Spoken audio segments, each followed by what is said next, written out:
Welcome to Decker's Nursery. It's an exciting time of year. It's March 10th. We just had a little bit of snow yesterday.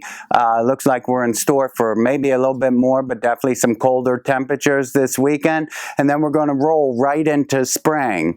So recently, I've been getting a lot of questions on lawn care and what you should be preparing for at this time of year. So let me just begin. I'm going to try and make this really, really simple. It's going to discuss a little bit if you joined me last fall and what you may have done, and then if you didn't do anything last fall, I'll kind of get you on in the right direction for the coming season. So one of the most important things to know right now is you can't do anything to help your lawn. I mean, we had customers that put lime down and they've put grass seed down, even after I had advised them to really wait. So as anxious as everybody is, anything you do for your lawn right now will be for naught. It'll be a wasted expense. And if you're using like an herbicide, you're using it without any benefit, and we really want to avoid doing that. So this presentation is going to be primarily for those that are doing conventional lawn care. And the reason conventional lawn care is important is if you haven't been maintaining your lawn, you were probably overrun with crabgrass last year. And that's the most common problem with lawns on Long Island and in the Northeast. So it's very important that you control crabgrass, okay? If your lawn is thin, or if you have big dead areas with like the dead skeletons in it now, that means you're going to have crabgrass again this year. It tends to be more prevalent in sunny, warm locations, less in the shade, but you know, you want to be treating to suppress crabgrass, all right? So if you did seeding last fall, which was my big presentation, and I really made a push because that's the ideal time to put seed down. Everybody wants to put seed down in the spring, but it's not the same benefit as doing it in the fall, all right? If you did put grass seed down in the fall, you're just starting to see the results of that now. As the soil temperatures go up, that new grass seed will fill in a lot. The existing grass will fill in a lot. So as soon as the soil temperature hits 50 degrees, which appears to be in early April this year, previous years, it was the end of March because it was warm earlier. We're having an extended winter weather, so the soil's not going to warm up as readily. You want to be watching forsythia plants, okay? Forsythia is a phenological indicator. It means when it blooms, crabgrass germinates. And if you time your treatment for crabgrass in conjunction with the forsythia, you will get very good control, okay? So this is going to be a lot about crabgrass. The product you want to apply once the forsythia blooms is this first application of fertilizer and pre-emergent crabgrass control. This is very effective. It's going to get the good grass growing. It's going to put down a barrier of protection. It forms kind of a protective layer across the top of the lawn. And as soon as the crabgrass germinates, it kills it. So you want to minimize your activity on the lawn after you apply this. Don't do a spring cleanup and rake everything. It's going to negate the benefits of that application. And this is usually done like the first 10 days in April.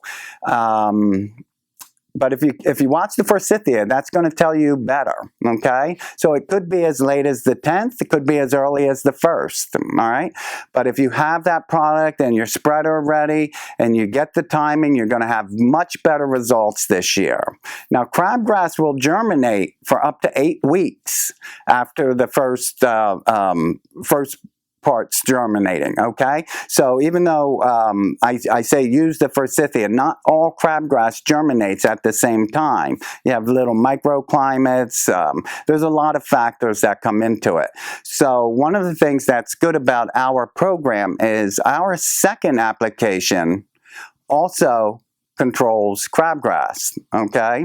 It also is a fertilizer.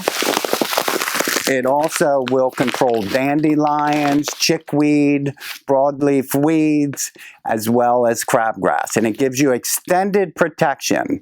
So people that get the customers that get the timing right with these two products have really, really good results. I have very good results when I use it that way. And I would encourage you to consider that if crabgrass is your problem. Now, the next question every year without fail is, when can I plant grass, right? Because if you use these products, it will prevent grass seed from germinating. Okay, by the way, I just wanted to mention, grass seed is you get what you pay for with crabgrass, all right?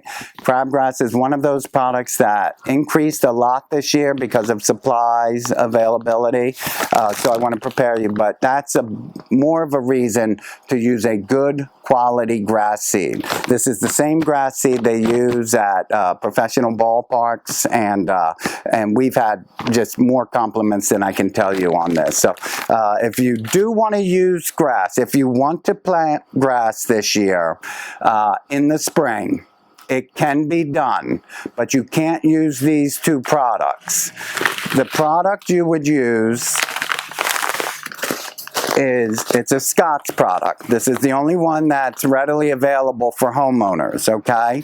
So this will control crabgrass and allow the grass seed to germinate. It's a little more expensive. It gets applied the exact same way with a spreader, and the setting rates are on all of these bags. So don't hesitate to do this yourself. It's going to save you a lot of money. But anyway, if you want to put grass seed down, you would do it about the middle of April. You would do it after you apply this product, okay? Because you need to get the timing right to control crabgrass. And this is the product if you're seeding. If you're not going to seed, and I encourage you not to seed, you're not going to be happy with the results. But a lot of people do it anyway, okay? So if you are seeding, step one for seeding. If you're not, you need to get the step one, our step one and step two down 4 weeks apart. Okay? It's going to provide the nutrients for the lawn to be healthy. It's going to control the weeds that compete with that grass, and it's going to allow the lawn to fill in a lot in the early spring. We're dealing with nature. You're going to learn patience. Everybody wants their lawn to look perfect the first sunny day in April. You need to wait and let the soil temperatures come up, let nature take her course, get your treatments done in a timely manner, and we're always available at the store to coach you along the way. One last mention I want to make, because we're talking April and May right now. After that, you'll do a couple of other treatments through the summer. But lime is one of the more beneficial things. When you talk about value for your services and your money, lime is going to help immensely. You should apply 1 bag of dolomitic lime per 5,000 square feet of lawn. So if you have 15,000 square feet, 3 bags. Lime can be applied any time of year and be very beneficial. So we have all of these products at Decker's Nursery. We have the expertise to help you. If the video, the purpose of this video is to incentivize all of you to make a commitment to getting your lawn in good condition. Okay? Once the lawn is in good condition, we want to transition you to an organic lawn care program. Okay? For those of you that are making the transition, the timing of your fertilizer in the spring is not as critical, but you want to make sure that you're fertilizing in April and May with one of the organic fertilizers. We still advocate the use of the Espoma organic lawn care products, And again, we're more than happy to give you direction while you're here. Okay, so let's get the spring off to a really good start, and I'll look forward to seeing you in the garden.